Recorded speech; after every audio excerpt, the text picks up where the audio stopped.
주님께서 부활하셨습니다. 성령께서 임하십니다. 아멘. 요즘 어떻게 지내시는지 모르겠어요. 성도님들이 어떻게 지내나 궁금하기도 하고, 또 교회에 가만히 앉아있다 보면, 어제는 전사님이랑 그런 얘기를 나눴어요. 너무 조용하니까 너무 힘들다고. 교회가 이렇게 조용해도 될까요? 아마 절간도 이렇게 조용하지는 않을 것 같다, 이런 생각을 해봤어요. 참 조용해요. 혹시 조용한 곳을 찾으시고 싶으면 주중에 교회로 오시면 여기보다 더 조용한 데는 없을 것 같아. 우리가 주님에 대한 고백을 참 많이 하지요. 성경에 보면 주님을 표현하는 말들이 참 많아요. 그게 믿음의 고백들이거든요. 근데 그 고백들이 굉장히 다양해요.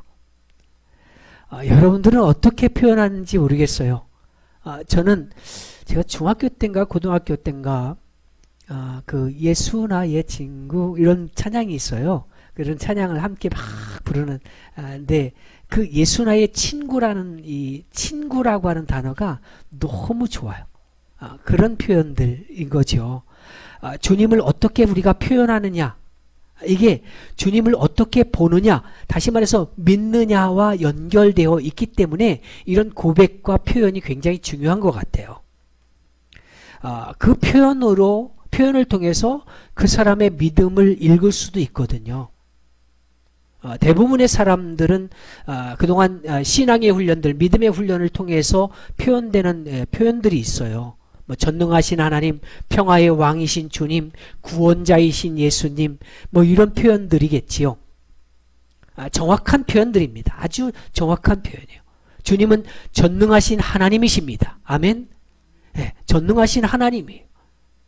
평화를 이루시는 평화의 왕이시고 우리를 구원하신 유일하신 구원의 주가 바로 예수님이에요. 이런 고백들은요, 아무리 많이 표현해도 지나치지 않아요. 어떤 사람은 시적인 표현을 하는 경우도 있더라고요. 찬송가 가사에 있는 것처럼 샤론의 꽃 예수라고 하는 표현도 그랬고요. 수선화라고 하는 표현, 이제 골짜기의 백합화라고 하는 표현들도 다 주님에 대한 표현들이죠. 주님이 그만큼 정결하고 순결하시다라고 하는 표현이기도 합니다. 신앙 고백적인 표현도 물론 있어요. 베드로나 도마처럼 나의 주 나의 하나님이십니다, 이런 고백들이죠. 이렇게 막 고백하면서 기도하게 되면 왠지 나도 모르는 사이에 온몸에 힘이 들어가요. 힘이 생겨요. 모두가 정확하고 아름다운 표현들입니다. 어떤 표현이라도 괜찮습니다. 여러분들이 만난 하나님을 표현하고 그분을 소망하고 그분과 함께 살아가는 거 굉장히 중요한 부분들이에요. 오늘 저는요, 말씀을 묵상하다가 이렇게도 표현할 수 있구나, 이렇게 좀 새삼스럽게 다가왔던 말씀이 있어요. 오늘 본문의 말씀인데요, 베드로가 주는 그리스도시요 살아계신 하나님의 아들이십니다라고 하는 이 귀한 고백 위에, 터전 위에 교회가, 주님의 몸된 교회가 세워졌는데, 이런 고백이 아니라 오늘 본문에 나오는 고백 때문에 이제 말씀을 묵상하다가 내 시선이 멈춰지게 됐습니다. 오늘 본문에 보면 베드로가 주님을 고백하는데, 표현하는데 아주 단순하게 표현을 해요. 뭐라고 표현하냐면 주님은 돌이십니다 라고 표현을 해요. 돌로 주님을 표현했어요. 물론 이게 베드로의 독창적인 표현은 아닙니다. 시편 118편 22절에 나와 있는 말씀을 근거로 해서 베드로가 다시 고백하는 거예요. 건축자가 버린 돌이 집 모퉁이의 머릿돌이 되었다라고 하는 이 표현을 사용하는 거죠. 이 시편의 기록을 가져다가 6절 말씀에 보니까 성경에, 즉 시편에 기록되었으되 보라 내가 택한 보배로운 모퉁이 돌을 시온에 두노니 그를 믿는 자는 부끄러움을 당하지 아니하리라 하였으니 그랬어요. 방송실에서는 할 수 있으면 말씀은 띄워주셔야 돼요. 영상으로는 안 나가더라도 제가 볼 수 있어야죠. 저는 이 본문에서 나오는 이 주님을 돌로 표현한 거, 이 부분을 보면서 굉장히 어떤 의미가 새롭게 되는 의미, 새롭게 느껴지는 의미가 있었어요. 많은 표현들이 있는데 꽃이라든지 뭐 이런 것들은 좀 아름답고 그러니까 좀 이해할 수 있는데 돌이라고 표현하는 것 자체가 아주 독특한 표현이고 고백이거든요. 그런데 이 말씀을 묵상하면서 새로운 것들이 내 마음속에 막 다가오더라고요. 오늘 주님은 돌이십니다라고 하는 이 베드로의 고백, 시편 기자의 고백을 통해서 주님이 도대체 어떤 돌로서 왔을까? 또 베드로가 만났던 그 주님, 돌이신 주님은 어떤 주님일까? 또 그 주님이 우리에겐 어떤 의미로 다가와야 될까? 이런 고백을 고민을 하면서 말씀을 나누고자 합니다. 먼저 이 고백 속에 담긴 이 주님은요, 사람들의 규격에 맞는 돌이 아니에요. 돌에 무슨 규격이 있나요? 라고 물으실지 모르겠는데 돌로 집을 짓기 위해서는요, 규격이 필요해요. 요즘은 벽돌이라고 해서 이제 잘 찍어서 나오지요. 모든 것이 규격화돼요. 여러분들이 산을 가다 보면 돌로 쌓은 성을 만나본 일들이 있을 거예요. 얼마 전에 절에, 그것도 벌써 꽤 됐네요. 우리 청장년들하고 남한산성 갔을 때 별로 기대 안 했는데 굉장히 좋았던 기억이 있는데, 그런 어떤 거기 보면 돌로다가 담을 쌓잖아요. 성을 쌓는데 보면 오래된 성일수록요, 돌들의 모양이 제각각이에요. 그리고 중간중간에 모자란 부분에 막 작은 돌들도 껴있고요. 그렇게 돼 있어요. 제각각이지만 모든 것이 아귀에 맞도록 잘 짜여져 있어요. 근데 이게 후대로 가면서 근대로 점점 시간이 오늘 현대로 가까이 오면서 토목기술과 건축기술이 발달되고 그러면서 돌이 비교적 정방형으로 만들어져요. 재단되어서 아주 깔끔하게 이제 만들어진 거죠. 돌을 다루는 기술들이 그만큼 이제 좋아진 건데요. 2008년에 숭례문이 불에 탔지요. 80% 정도 수실된 이후에 그거를 복원하는데 지금은 아주 깔끔하게 복원을 해놨어요. 그런데 이미 복원된 그 문화재에서 우리가 보는 건 뭐냐면 이제 새로 된 부분과 예전의 부분들, 돌 부분이 좀 다르다는 걸 알 수 있어요. 예전 것보다 새로 만든 것은 훨씬 더 아주 깔끔하게 재단되어 있는 것을 우리가 볼 수 있죠. 그런 걸 보면 과연 이게 복원일까? 이런 생각도 물론 들어요. 우리가 해외를 여행하거나 막 이런 데 보면 그 하나를 복원하기 위해서요, 돌들을 쌓아놓고 얼마나 오랜 시간 동안 제자리를 찾기 위해서 그 원래의 돌을 사용하려고 하는지 몰라요. 그거 다 버리고 쉽게 그냥 만들어진 돌을 갖다 우리는 복원하려고 하는 경향들이 있는 거 아닌가, 이런 생각을 해봐요. 그런데 예수님은요, 어떤 분이셨냐면, 예수님은 그 당시대에 돌쟁이들에 의해서 버려진 돌이었어요. 맞는 돌이 아니었어요. 그들이 사용할 수 없는 돌이었다는 거죠. 당시에 건축하는 사람들은 보다 규격화된 돌을 찾았어요. 그런데 석공의 눈에 보기에 예수님은 정방향의 모습도 아니고요, 너무 이제 모가 나 있는 그런 돌이었던 거죠. 모난 돌이 정을 맞는다고, 그러니까 뭐 계속해서 정 맞고 두들겨 맞는 거예요. 다듬어지지 않아요. 정을 아무리 치지만 그 돌이 다듬어지지 않아요. 그래서 그 건축자들이 버린 돌이 돼버렸어요. 영 쓸모가 없었거든요. 그래서 그 돌이 이리저리 굴러다녀요. 예수님 당시의 사람들은 율법이라고 하는 규격으로 집을 짓고자 했던 거예요. 그 규격이 얼마나 엄격했는지 몰라요. 조금만 모자라도 바로 정을 갖다 대야 할 만큼 규격화된 돌을 사용할 수밖에 없어요. 조금 모자란 돌은 그냥 버려요. 쓸모가 없으니까. 그들에게 있어서 예수님은 어떤 분이냐면 모난돌이었던 거죠. 아무리 봐도 집을 지으려고 하는데 맞질 않아요. 그들이 그들만이 짓고자 하는 종교적인 집이 있었어요. 그런데 그 집을 짓는데 어울리지 않아요. 신기하게도 이 모난돌은요, 아무리 두드려도 깨지지가 않는 거예요. 그래서 버리는 거예요. 정질만 하다가 다 부숴버려요. 주님이 십자가를 지시는 장면이 바로 그 정점에 있어요. 여러분, 일반적으로 사람들은요, 규격화된 돌을 아름답다고 말해요. 기능적으로 딱 맞는다고 생각을 해요. 그런데 성경은 뭐라고 보냐면 규격화되어 있는 것을 죄라고 얘기하고 규격화되어 있는 걸 타락이라고 얘기하더라는 거예요. 구약시대의 제단을 쌓는 방법이 어땠어요? 여호와의 제단을 쌓을 때 성경에 보니까 하나님께서 명령하신 게 뭐냐면 자연석 그대로 사용하라는 거예요. 절대로 정지를 하지 말라는 거예요. 그런데 이방신의 제단은 어땠냐면요, 정지를 해서 규격에 딱 맞게 아주 깔끔하게 세워져요. 더 나아가서 그 규모의 크기가 굉장했어요. 그것을 만드는데 얼마나 많은 비용이 소요되느냐, 막 이런 거, 규모가 얼마나 크느냐, 얼마나 돈을 많이 들었느냐, 이런 걸 사람들이 막 따지기 시작하는 거예요.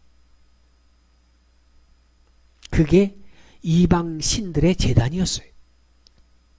번듯하게 만든 그것이 죄악으로 치닫게 만드는 장소가 되어버린 거죠. 예수님은요, 당시에 그 사람들에게 규격에 맞지 않는 사람이에요. 아니, 맞을 수 없었어요. 저들의 규격에 맞는 순간 그분은 더 이상 하나님이 아니셨거든요. 이 땅에 오신 예수님은요, 그런 건축자들에게 버림을 당할 수밖에 없는 분이셨어요. 규격에 맞는 분이 아니거든요. 그 분을 하나님이 어떻게 쓰셨냐면 모퉁이의 머릿돌이 되게 하셨다고 오늘 말씀하고 있어요. 사람들이요, 자신들의 규격에 맞지 않는다고 버린 돌을 하나님이 택하신 거예요. 그리고 하나님이 지으시는 집에 모퉁이 돌이 되게 하셨다고 말씀하고 있어요. 오늘 6절에 보니까 내가 택한 보배로운 모퉁이 돌을 시온에 두었노니 그랬어요. 사람들은 버렸어요. 그런데 하나님께서는 이 돌을 보배롭다고 하시는 거예요. 하나님의 기준에서는요, 사람들의 규격에 안 맞는 것이 오히려 보배로웠던 거예요. 너무나 보배로워서 집을 지을 때 가장 중요한 모퉁이 돌이 되게 하셨다고 말씀하고 있어요. 집을 지을 때, 한옥으로 지을 때 그 집의 가장 중요한, 집을 떠받칠 그 돌을 초석이라고 그러죠. 그래서 초석을 놓다, 이렇게 표현을 하는데요. 또 정초한다, 이런 의미가 있어요. 가장 튼튼하고 정교한 집을 짓기 위해서는 기초가 되는 이 정초돌을 어떻게 놓느냐, 어떤 돌을 사용하느냐가 굉장히 중요해요. 여기서부터 집이 지어져 가는 거거든요. 이 머릿돌이 약하면 집이 쉽게 무너진다고 그래요.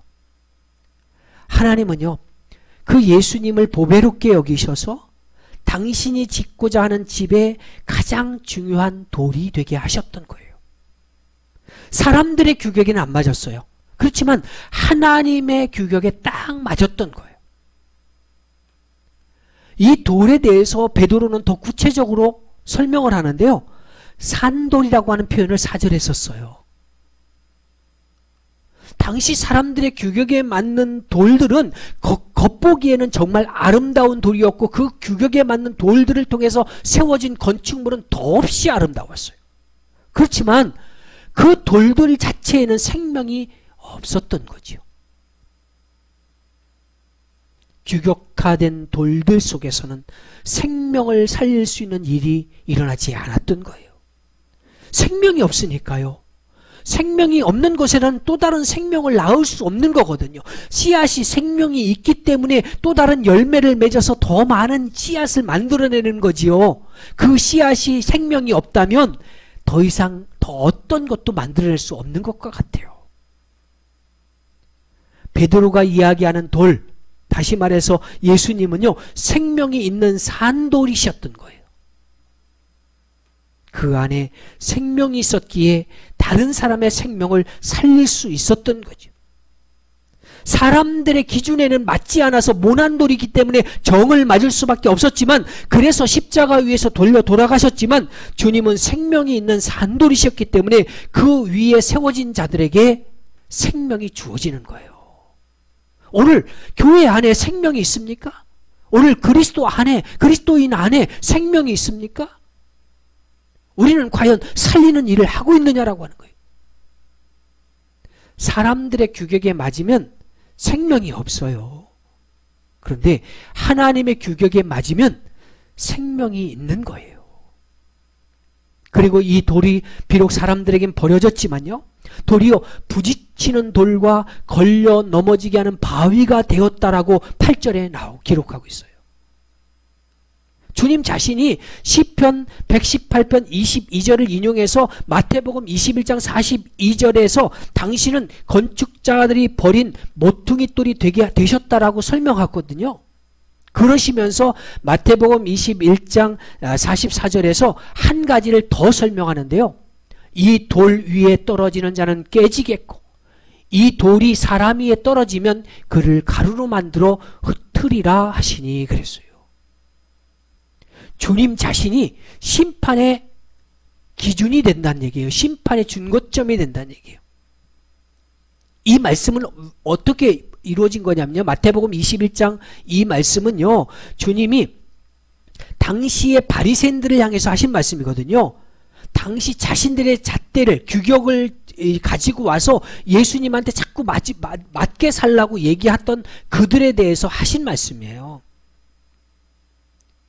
그들은 예수님이 이 말씀을 하시는 순간, 아, 이거 우리 보고 우리 들으라고 하는 소리구나, 이렇게 알아들었어요. 그래서 곧바로 예수님을 죽이고자 모의하기 시작하는 거예요. 베드로는 지금 그 주님이 하셨던 말씀을 이어받아서 이야기하고 있어요. 비록 사람들에게는 버림을 받았지요.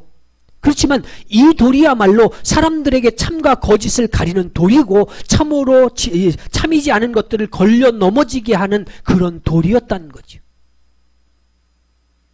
여기서 바위라고 하는 표현이 굉장히 중요한데요. 걸려 넘어지게 하는 바위 그랬어요. 이거는 절대로 피해서 도망갈 수 없는, 그것을 피할 수 없는 상황들을 표현하는 말씀이에요.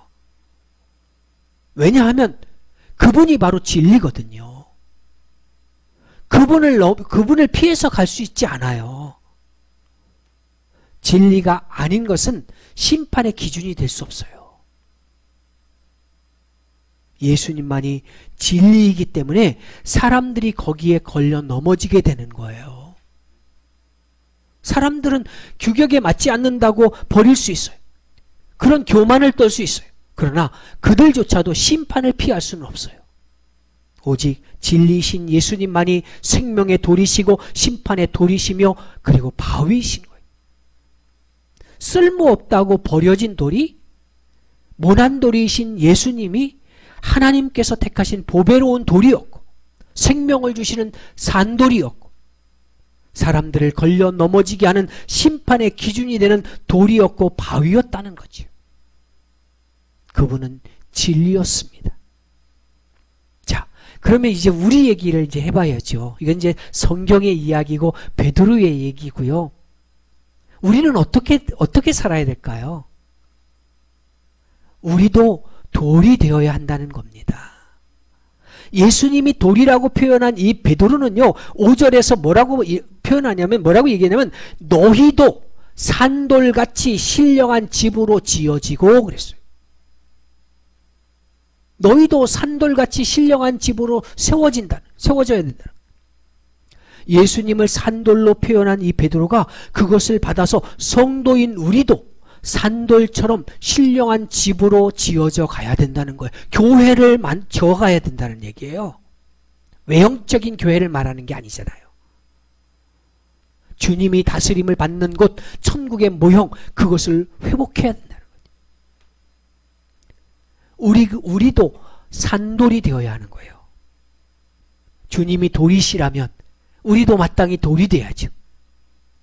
주님께서 모퉁이의 머릿돌이 되셨다면 우리도 신령한 집에 이제 집으로 지어져 가는 그런 돌이 되어야 하는 거지요. 문제는 왜 성도들이 모양을 내려고 할까요? 왜 교회가 모양을 내려 할까요? 우쭐대려고 하고 너무 멋지게 보이려고 할까요? 왜 폼을 내냐는 거예요. 폼 내면 세상 사람들이 교회 알아주고, 폼 내고 이제 외형적인 것이 화려하면 화려할수록 세상 사람들이 인정해 줄 것 같아서요. 처음엔 그랬는지 모르지요. 근데 아니잖아요. 진짜 속에 있어야 될 것, 빛과 소금, 이것은 상실된 채 겉만 아름다운 모습이라면, 생명이 없는 모습이라면 세상으로부터 아무런 의미 없는 존재가 돼버리는 거예요.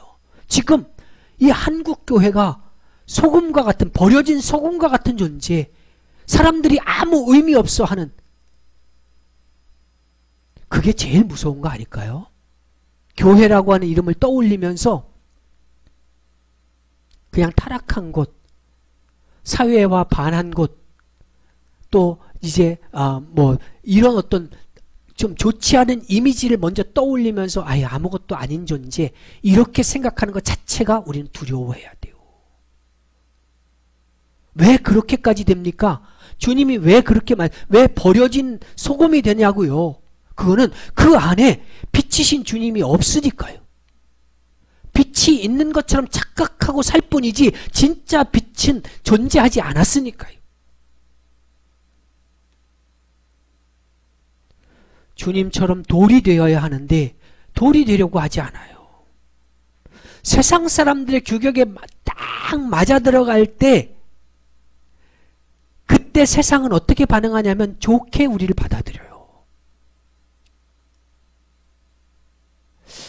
이게 앞뒤가 모순되는 말처럼 들려져서 이 설교를 준비해서 어떻게 설명할까? 잘못 설명하면 교회가 반정부 투쟁하십시다 이렇게 들리는 것 같기도 하고, 또 어떻게 설명하면 또 이게, 그래서 되게 어렵더라고요. 이 설명을 하기가 되게 어려웠는데, 우리가 성도가 세상에 딱 맞는 규격에 맞을 때 어떻게 되냐면 세상 사람들과 부딪히는 일이 별로 없어요. 아니, 규격에 너무 잘 맞아서 오히려 세상 사람들로부터 환영받을 때가 있어요. 이름은 목사고, 이름은 장로고, 이름은 집사고, 성도인데 세상 사람들로부터 환영받는다는 거예요. 성경은 뭐라고 얘기해요? 주님은 뭐라고 해요? 너희를 세상 사람들은 환영하지 않는다는 거예요. 복음을 들고 나가는 사람들을 절대로 환영하지 않아요. 그런데 교회가 환영받아요. 성도가 환영받아요.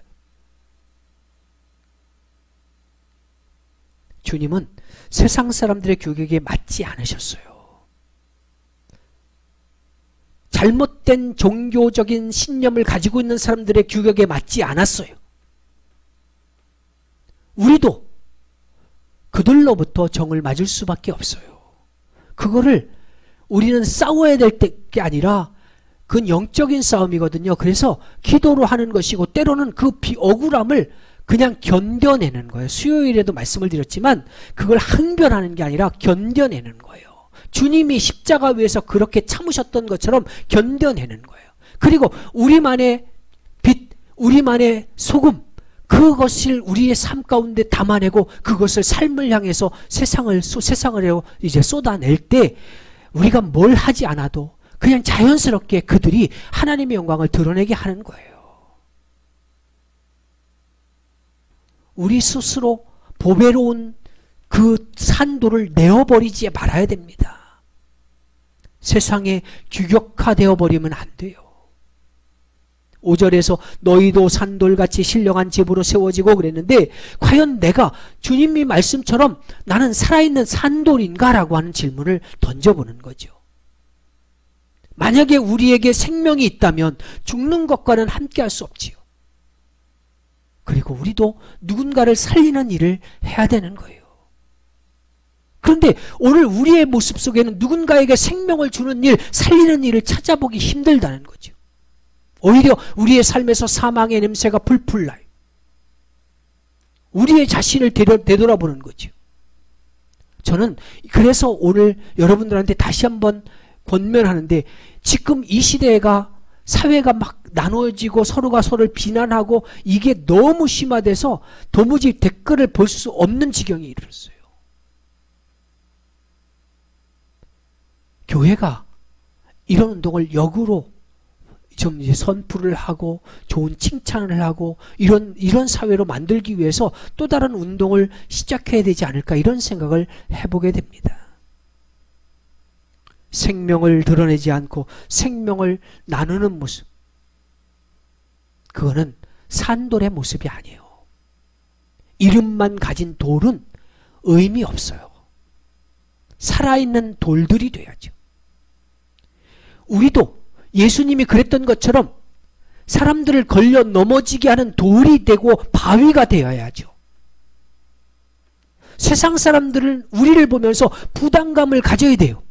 아, 저 사람들은 참 대단하네, 이런 느낌을 내죠. 저 사람들은 아무것도 아니네, 윤리적으로 도덕적으로도 아무것도 아니네, 뭐하고 비교할 거예요 도대체? 세상 사람들이 우리 보고, 그리스도인 보고, 교회 보고 걸려 넘어지겠어요? 적어도 예수님은요, 오직 말씀 앞에 서 있었고 아무도 그들의 그 말씀에 진리이신 주님 앞에 함부로 대할 수가 없었어요. 비록 저들이 예수님을 십자가에 못 박아 죽였지만 그래도 저들은 예수님을 두려워했어요. 왜냐하면 그분이 걸려 넘어지게 하는 돌이었으니까요. 왜 교회가 걸려 넘어지게 하는 돌이 아니라 버려진 돌, 밟히는 돌이 되냐는 거죠. 적어도 우리는 진리를 숨기지 말아야 됩니다. 진리를 갖고 있어야 돼. 우리가 세상의 기준이 되어야죠. 교회가 기준이 돼야지. 자, 그러기 위해서 베드로가 더 깊이 하고 싶은 얘기가 있었어요. 메시지, 가장 중요한 메시지인데요. 우리한테 하고 싶었던 게 뭐냐면, 너희가 어떤 모습으로 돼야 되냐면 세상과 같은 모습을 먼저 버려라, 그렇게 말해요. 세상과 같은 모습이 뭐냐면 1절에 나와요. 오늘 본문 1절 말씀 같이 한번 볼까요? 같이 한번 읽습니다. 여러분들도 같이 한번 읽었으면 좋겠어요. 시작. 그러므로 모든 악독과 모든 기만과 외식과 시기와 모든 비방하는 말을 버리고, 자, 악독과 모든 기만과 외식과 시기와 모든 비방하는 말을 버리라는 거예요. 달라야죠. 악한 게 있으면 안 돼요. 모든 기만하고 거짓된 것을 가지고 살아가면 안 돼요. 나를 가리고 감추는 외식적인 것을 벗어버려야 돼요. 시기하고 모든 비방하는 말을 버려야 돼요. 지금 세상이 하는 일을 교회도 똑같이 하고 있고, 그 감리교 홈페이지에 들어가도 똑같은 비난들이 서로가 서로에게 그렇게 비난하잖아요. 감리교가 바로 세워지기 위해서요? 아니요. 그들만의 정치적인 야욕과 목적을 위해서 상대방을 비방하는 말들 뿐이에요. 바로 이런 것들이 세상이 제시하는 규격들이라는 거예요. 악한 것, 기만하는 것, 외식하는 것, 시기하는 것, 비방하는 것, 이런 것들을 벗어버려요. 이런 것들이 결국은 자기를 드러내고자 하는 거예요. 주님이 드러나야 되는데 자기가 이런 것들에 사로잡혀 있는 한 한국 교회가, 우리가 성도인 우리가, 저나 여러분들이 이런 것들에 사로잡혀 있는 한 우리는 세상으로부터 정을 맞는 게 아니라 오히려 환영받게 돼 있거든요. 빨리 이런 것들을 벗어버려야 돼. 두 번째로, 갓난아이처럼 순전하고 신령한 젖을 사모해야 됩니다. 2절에서 말씀하는 것처럼요, 우리가 구원에 이르도록 자라기 위해서, 성장하기 위해서 필요한 게 뭐냐면 순전하고 신령한 젖을 사모해야 되는 거예요. 이게 무슨 표현이냐면 말씀을 사모해야 된다는 얘기거든요. 항상 말씀을 가까이 해야 돼요. 그리고 말씀을 대할 때 순전하게 받아들여야 돼요. 그냥 순수하게, 정말 저렇게 순진할 수 있을까? 이렇게 표현할 만큼 아주 말씀을 그렇게 받아들이셔야 돼. 하나님의 말씀이구나. 하나님이 이렇게 하라고 그러니까 해야지. 이런 어떤 그런 순전함이 있어야죠. 이거 재고 저거 재고 이거 과학으로 잘라내고 이거 이렇게 잘라내고 그렇게 재단할 수 있는 말씀이 아니에요. 그 순간에 말씀이 내게 들어오는 순간에 하나님의 말씀을 받는, 하나님이 직접 하시는 말씀을 내가 받는 것처럼 그렇게 받아들여야죠. 이런 말씀이 없으면요, 우리가 산돌로 살아갈 수가 없어요. 말씀이신 주님이 내 안에 없으면 그렇게 살 수 없다는 거예요. 이런 순전한 말씀이 우리 안에 있으면요, 세상과 좀 달라서 적을 맞아도 우리는 그들을 걸려 넘어지게 하는 돌이 될 수 있어요. 오늘 지금 이 코로나19 때문에 이제 비난하는 이 상황들은 그것과 무관해요.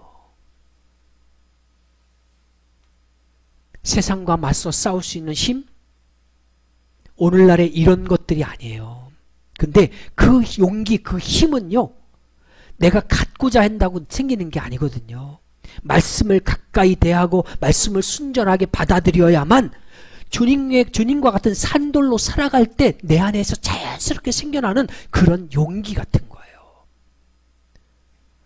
저는 그런 생각을 해봐요. 지금의 현재 상황들이 이제 안전이라고 하는 단어가 화두가 됐고 굉장히 중요한 단어가 된 이 시대에 이걸 정부가, 국가 권력이 무기화하고 있는 이 시점이 지금의 이 상황을 넘어서서 또 다른 시점에 또 누군가의 국민의 기본권을 제한하는 데까지 나아가지 않을까, 이런 고민을 해보게 되는 거죠. 그것만 우려스러워요. 행정명령을 너무 이제 쉽게 생각해서 이제 함부로 아무거나 행정명령 내리는 시도지사들이 많이 생겨날까, 그것이 우려스럽다는 거지요. 지금의 교회가 비난받는 모습들은요, 교회가 좀 자중하고 조금 더 기다릴 필요가 있습니다. 세상은 언제나 우리에게 우호적이지 않았지만 교회가 그렇다고 해서 반항심을 가지고 그렇게 해서는 절대로 안 됩니다. 그냥 기다리고 인내하며 가면 돼요. 우리 안에는 산돌이신 생명이신 주님이 있습니다. 그리고 우리가 그 산돌이신 생명이신 주님이 우리 안에 있으므로 또 다른 사람들에게 살리는 사람으로, 살리는 교회로 다시 세워져 가야 됩니다. 지금 이 힘들고 어려운 시점이 바로 우리가 그것을 회복하는 시발점이 되었으면 좋겠고, 우리 성도들이 믿음을 회복하기 위해서 몸부림치는 시간들이 됐으면 좋겠고, 주님 앞에서 엎드려 주님을 소망하고 주님을 찾는 그런 시간이 되어지기를 주의 이름으로 축원합니다.